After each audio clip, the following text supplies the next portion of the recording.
Seumur hidupnya, Toba belum pernah melihat ikan dengan bentuk seperti itu. Warna ikan tersebut kekuningan, serta sisik kekuningannya keemasan. Tampak berkilau sisik-sisik tersebut saat terkena paparan sinar matahari. Saat Toba melepaskan mata kail dari mulut ikan tangkapan tersebut, tiba-tiba terjadi suara keajaiban yang sama sekali tidak ia duga. Ikan aneh dengan sisik berwarna kuning kemasan tersebut berubah menjelma menjadi seorang perempuan yang manis dan elok parasnya. Toba terheran-heran ketika melihat keajaiban yang berlangsung di depan matanya itu. Ia hanya berdiri, tak percaya dengan bola mata membulat serta mulut melongo. "Tuhan," kata perempuan cantik jelmaan ikan kuning itu, "aku adalah makhluk kutukan dewa. Aku dikutuk karena telah melanggar larangan yang besarnya. Sudah ditakdirkan kepadaku bahwa aku akan berubah bentuk dan menyerupai makhluk apa saja yang memegang dan menyentuhku. Karena Tuhan sudah memegangku, maka aku pun berubah menjadi manusia seperti Tuhan ini." Toba lantas memperkenalkan namanya, begitu juga dengan perempuan berwajah cantik itu. "Namaku Putri, Tuhan." Toba lalu memikirkan sesuatu dan menjelaskan pemikiran tersebut kepada Putri.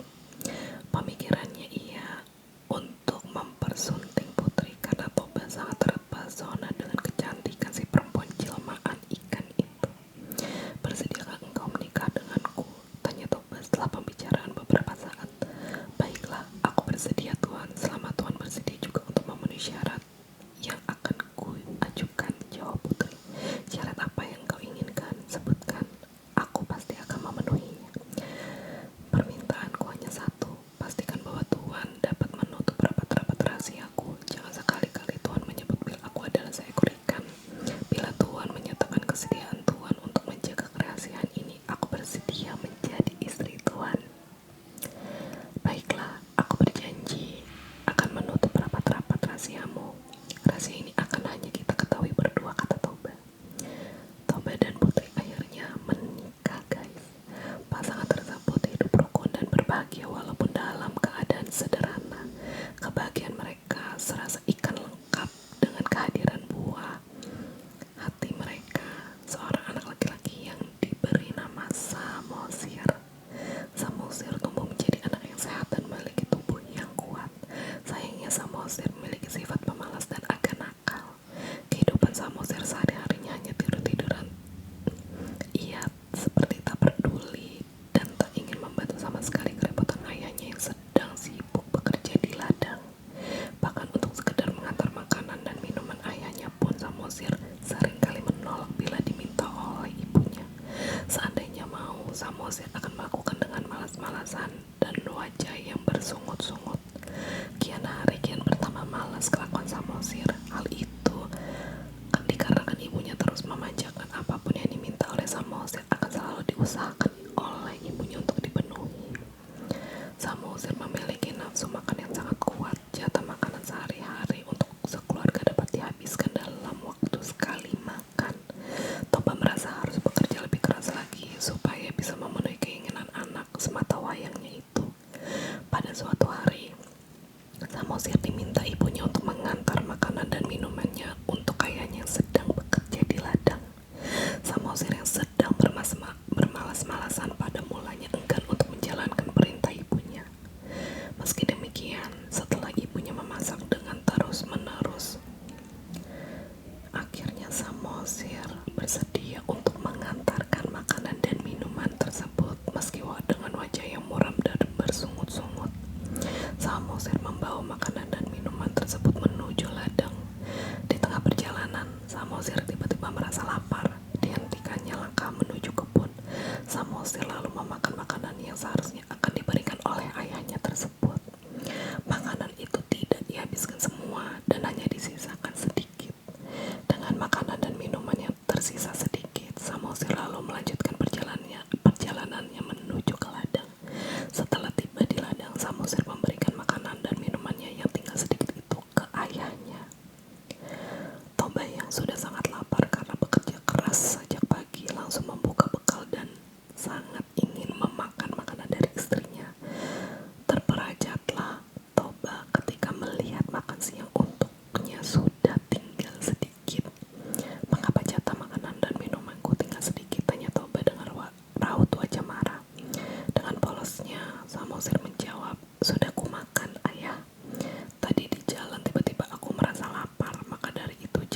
menceritakan semua cacian dan makian dari ayahnya yang menyebut bahwa dirinya adalah keturunan dari seekor ikan.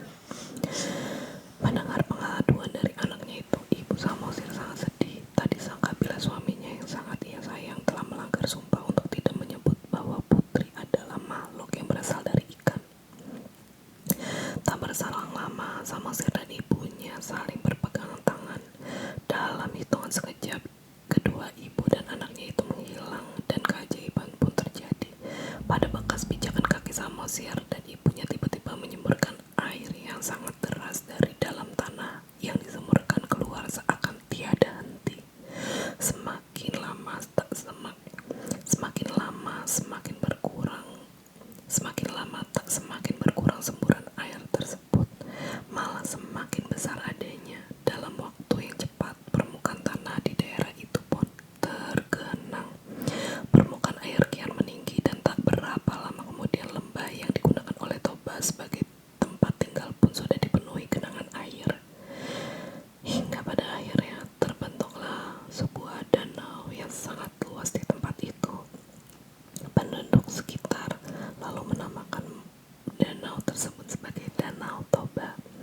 Adapun pulau kecil yang terletak di tengah-tengah Pulau Toba itu disebut Pulau Samosir sebagai penanda bahwa itu merupakan tempat di mana Samosir